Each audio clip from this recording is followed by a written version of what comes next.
This may be one of the most dangerous rescue missions the U.S. has pulled off in years. Hi, I'm Mark, and welcome to Marxisms. Please like and subscribe, share, comment, and all that stuff. Looks like we rescued that second pilot, and it is how I said it was the other day in my video. They were knew where he was. They didn't at first, but eventually he had this special radio that he was able to contact this people back home, or the U.S. forces, CIA, and I guess the CIA has some special way of finding him. That I mean, Trump was talking about it. It's probably GPS, and he's like, "Yeah, they had this new special thing that nobody knew about."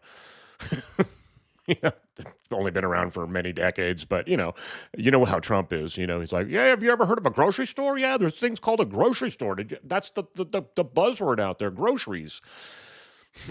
So who knows? Okay, I digress again. Anyway, any opportunity to trash Trump, I'm good with that. So, but anyway, there were literally, I was talking about it the other day, that there were special operators probably on the ground. There were literally hundreds of special forces on the ground. And that the rescue actually took place using Navy SEALs. There were probably others in there. I don't know. They just happened to be in the right place at the right time. I don't know. I don't know if it was all SEAL operation or if they had Delta. I have no idea. But I know SEALs were the ones that actually rescued this. He was I think he was a weapons officer, um, and I guess a colonel too. So, and he was slightly injured in the parachuting out of the plane, and probably twisted an ankle or hurt his back. I have no idea. If he was a colonel, he's probably a little older, so he probably hurt his back or broke a hip. No, I'm just kidding. He's not that old. But yeah, I guess he hid in a crevice. He went up to the mountains. The plane crash is pretty far away from. I was looking at a map, and plane crash is pretty far away from where he was. I'm not sure the scale on the map, but still, it was a ways. But of course, the plane, after you bail out, the plane's going to go a ways before it crashes anyway. So, which is actually probably good for the pilot. It makes it harder to figure out where he's at. Um, but then the CIA used subterfuge to draw to draw Iranian troops away. I guess they started bombing in another area, trying to make it look like there was a rescue going on. They probably even had some, you know, assets in the area just so that they would be seen, and who knows. I mean, I'm guessing on that, but they're not going to tell us everything that happened. But so apparently there was a near the area there was a an abandoned airfield, and so they were able to land their MC-130 like Commando 2s aircraft, which are specially designed aircraft for special operators, and they have countermeasures and things like that. And I don't know if it has special armor or anything, but they also have, they're able to infiltrate radar, fly in low, and things like that. They're made for infiltration. They're made for infiltrating special operators. Um, so that's kind of how that went. It was an intense gun battle. There was some intense gun battles that went on, I guess, also. I don't know much detail about that yet. I can't wait. Yeah, so I guess there were a couple of Reaper drones that circled the area and to protect him. So which is kind of cool. So we had a couple of drones up there. If anybody came near him, that was going to be it. But then there was an intense gun battle with the SEALs against the Iranians when they were getting to the pilot. I guess they were got there right on time because the Iranians were right there, and they ended up having an intense gun battle with them. It's it's the whole thing is kind of amazing. It was a very complicated operation, very complex. There were, I guess, dozens of aircraft, helicopters, and hundreds of special operators involved, and obviously a couple of Reaper drones, apparently. Yeah, so it's a pretty amazing operation that took place. It's fun reading about them. I don't like war. I am a historian, and some of the interesting things in history are the kind of the wars and things like that that take place.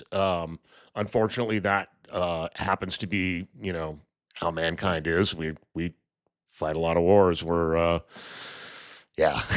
I really wish we wouldn't, but it's still fun. I remember reading Time magazine about the special operators in the first Gulf War, and that's when I really started paying attention to that. Other than reading Clancy books, of course, that's I read all of Clancy's books back in the day, and they were a lot of fun. But looking back on them in retrospect, my son and I have talked about it. That's kind of the machismo and some of the misogyny, and there's a lot of stuff in there. I mean, we're kind of more aware of stuff like that now, I guess. I don't know, but um, this was a pretty amazing operation. I want to know more about that firefight. Oh, that was nice. Um, yeah, I'd like to know more about that firefight. Let's see. So,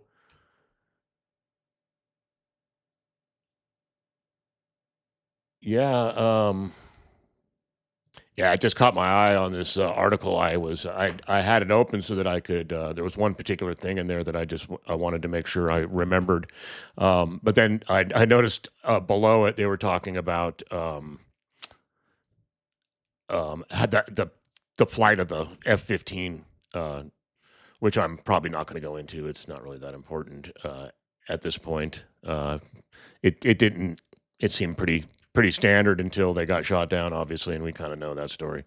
Um, yeah, so successful rescue mission. Okay, now that we have the pilot, see, they were going to use the Iran. We were worried the Iranians were going to capture him, use this guy as a propaganda tool and a negotiation tool against our ceasefire talks or whatever the hell it is.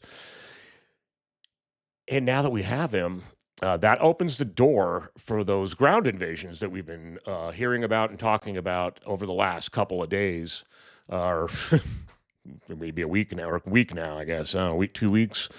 So we have plenty of assets in area. We got more on the way, and now we have that pilot, and all those assets looking for the pilot are now freed up, and now we don't have to worry about that pilot. And I suspect that we are going to start to see things move quickly. I was just looking at the Drudge report, and they had just changed the some of the headlines on there. So it looks like he always. I'll be up early and I'll look at the Drudge report, and it'll look exactly the same as it was the night before. But then I don't know, right around this time of day, around it's about 5:30 in the morning here, then all of a sudden it starts to change, and it's like he wakes up.